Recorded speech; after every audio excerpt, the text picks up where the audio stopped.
Hola, profe, bien. Bueno, le vamos a dar comienzo a la clase virtual número 21. Acordate que para hoy tenías que leer de la página 5 a la 50 y podías complementarlo también con alguna noticia que te hubiera gustado. ¿Querés saber un poco sobre los temas que vamos a tratar el día de hoy? Sí, el texto habla acerca de los puntos de vista de diferentes economistas con respecto a la economía durante la pandemia. También hace referencia a los porcentajes en relación a la inflación de los productos. Por otro lado, están las medidas que el gobierno toma hacia las empresas, sus trabajadores y el sueldo de estos. Y por último, hay una entrevista con Fernando Navarro en el cual se habla sobre algunos aspectos de la sociedad, de algunos sectores de la sociedad, y por otro lado, algunos temas del extranjero también transcurridos durante la pandemia. Bien, excelente Renata. Ahora vamos a comenzar recordando que Argentina declaró su primer caso de coronavirus el 3 de marzo. 10 días después comenzaron las primeras restricciones y el día 20 de marzo se declaró el aislamiento social y obligatorio para toda la población del territorio argentino. Todas las medidas que se fueron tomando generaron grandes cambios en el consumo. Hubo consumidores que se encontraron atrapados por los comercios de cercanías y hubo grandes problemas con la distribución. Todos estos son pequeños factores que generaron una alza de precios en alimentos y bebidas. ¿A vos te gustaría agregar algo más a todo esto? Sí, con respecto al alza de los precios, según el informe del INDEC, se registró en marzo un alza del 3,4% en relación a febrero y del 51,3% en términos interanuales. Un dato que tiene un gran impacto social, ya que esto va a determinar el aumento en el nivel de la pobreza. Otra cosa que leí es que a pesar de este plan de precios máximos, los alimentos y las bebidas tuvieron un gran aumento eh, y los productos estacionales lideraron este incremento. Por un lado tenemos los alimentos y las bebidas que subieron por encima del registro general, que sería un 3,5%. Por otro lado tenemos las carnes, que subieron un 4,8%. Las grasas y aceites subieron un 3,4% y el azúcar y otros dulces subió un 4,6%. Y eso es más o menos lo que había leído en el texto de porcentajes y algunos Muy aumentos. bien. Esta aceleración estuvo explicada a su vez por productos estacionales que debido a restricciones de oferta o desabastecimiento aceleraron el ritmo de aumento. Refiriéndonos al desabastecimiento, esto se genera por los mayores controles a los camiones, los cuales generan demoras en las entregas y los precios comienzan a sentir toda esta tensión. Por otro lado, en los supermercados que tienen los precios online, los productos se mantuvieron más estables que en los comercios chiquitos, donde los controles son manuales. Es probable que haya una aceleración de la inflación debido a el corrimiento del dólar en las últimas semanas y por la cuarentena que aumenta las expectativas de los precios. Ahora, por otra parte, quiero que me cuentes sobre el plan del gobierno para rescatar empresas de la pandemia y qué sectores y trabajadores se benefician con todas las medidas que está tomando este gobierno. Bien, sí, este plan que lleva a cabo el gobierno para rescatar a las empresas está enfocado en aquellas actividades económicas que se vieron más perjudicadas por la emergencia sanitaria que desató el coronavirus. A su vez, el tipo de beneficio va a depender del tamaño de la empresa. Entonces, el gobierno creó a partir de un decreto un programa de asistencia de emergencia a la producción y el trabajo para aquellos empleadores y trabajadores que, como mencioné antes, sufrieron a partir de esta emergencia sanitaria. Eh, bueno, los beneficios pueden ser una postergación de hasta aproximadamente el 95% del pago de las actividades patronales y una asignación compensatoria a los salarios de los trabajadores. Y esto es más o menos de lo que se trata el plan que lleva a cabo el gobierno. Excelente. Ahora explícame cuáles son los beneficios y quiénes pueden acceder a Voy a ellos. empezar a mencionar los beneficios y después quiénes pueden acceder a ellos. Algunos de los beneficios ya los mencioné anteriormente, pero los vuelvo a nombrar. Bien, uno de los beneficios es la reducción o postergación de hasta el 95% de los pagos a las contribuciones patronales. Esto aplica para aquellas empresas que no superen los 60 empleados. Después tenemos una asignación compensatoria a los salarios de los trabajadores que formen parte de empresas que no superen los 100 empleados. Y después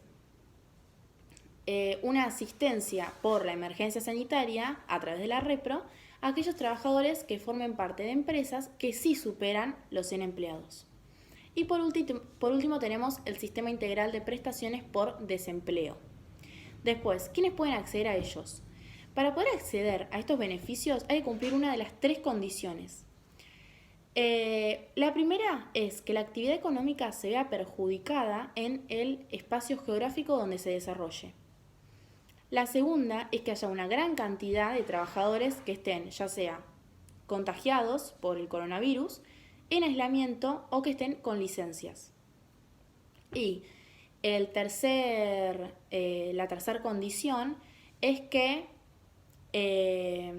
haya una gran reducción en las ventas de las empresas a partir del 20 de marzo del 2020. Bien, excelente. Ahora, por otro lado, te voy a explicar cuál es el monto de las asignaciones para el pago de los salarios de las empresas y quiénes son los que controlan todos los requisitos para poder acceder a estos planes que está lanzando el gobierno, ya que vi que muchos no habían logrado entenderlo. El monto de las asignaciones para el pago de salarios son: para aquellas empresas que tienen hasta 25 trabajadores, se les paga un total del salario mínimo vital y móvil. Para aquellas empresas que tienen de entre 26 y 60 trabajadores, se les paga el 75% del salario mínimo vital y móvil. Para aquellas empresas que tienen entre 60 y 100 trabajadores, se les paga el 50% del salario mínimo vital y móvil. Y para aquellas empresas que tengan más de 100 trabajadores, se les va a hacer a través del Repro y por cada uno de los trabajadores se les va a pagar un mínimo de 6.000 y un máximo de 10.000 pesos. ¿Quiénes son los que controlan todos estos requisitos para poder acceder a esto? Es el Ministerio de Trabajo, Empleo y Seguridad Social, que se encarga de tener en cuenta diferentes aspectos de cada de las empresas, porque es obvio que no todas las empresas van a poder acceder a este plan. Y para ir terminando con este tema, podemos hablar acerca de la entrevista de Fernando Navarro.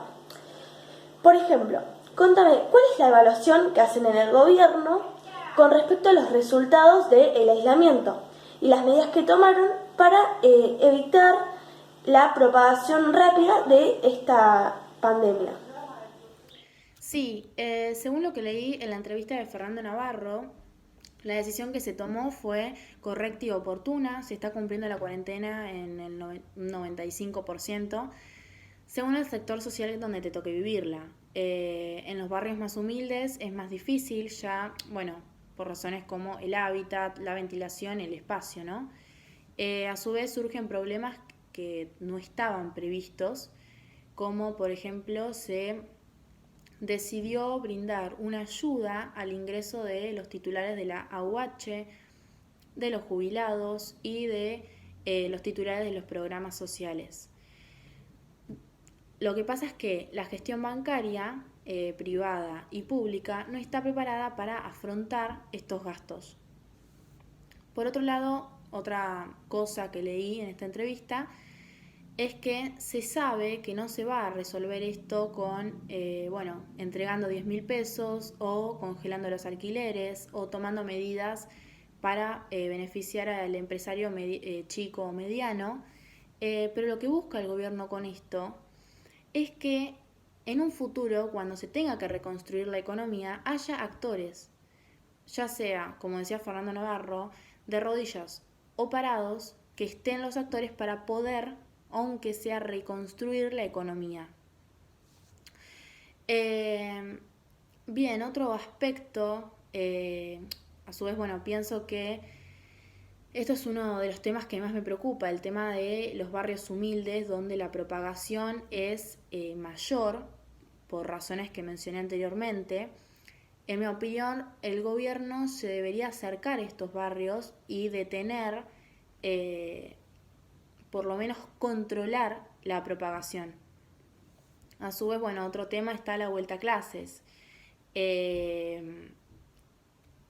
Yo creo que también es un tema principal, ya que todavía no se decide cómo va a ser la vuelta, qué cosas se tienen que hacer, cómo van a ser los recaudos, etc.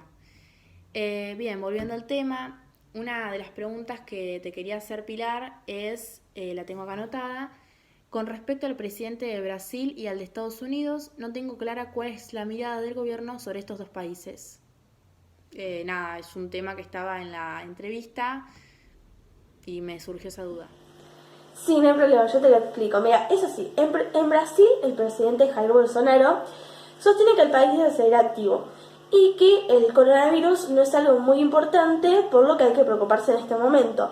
Una posición muy similar a la que expuso Donald Trump en Estados Unidos, donde en los últimos días ha habido un aumento muy masivo de los casos, por lo que ha tenido que tomar ciertas medidas para poder controlar un poco lo que está sucediendo. Otra cosa que también está sucediendo en Estados Unidos es que hay ciudades y estados que van en contra de lo que dice el presidente.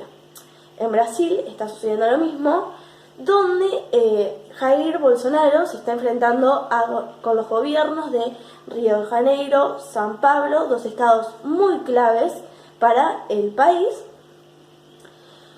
donde están tomando medidas más estrictas respecto a esto. Espero que Brasil pueda solucionar este problema, que es muy grave, lo antes posible, ya que no solo está en riesgo la economía, sino que también hay algo mucho más que está en riesgo, que es la vida de las personas. Con esto, Renata, vamos a dar por finalizada la clase, pero hay que recordar que Argentina se encontraba con una economía que ya estaba en terapia intensiva. Se quedó sin combustible en el medio del desierto. Una economía que de golpe le llegó una pandemia y la forzó a tomar diferentes medidas muy acertadas desde el punto de vista sanitario, pero que se sabía que iba a venir con varios costos en lo económico. Debemos recordarte que hoy tenías que venir, estar presente en esta clase con ropa que fueras, como si fueras a la facultad, pero tiene que combinar con tus pantuflas. Bueno, profe, gracias por todo y hasta la próxima clase.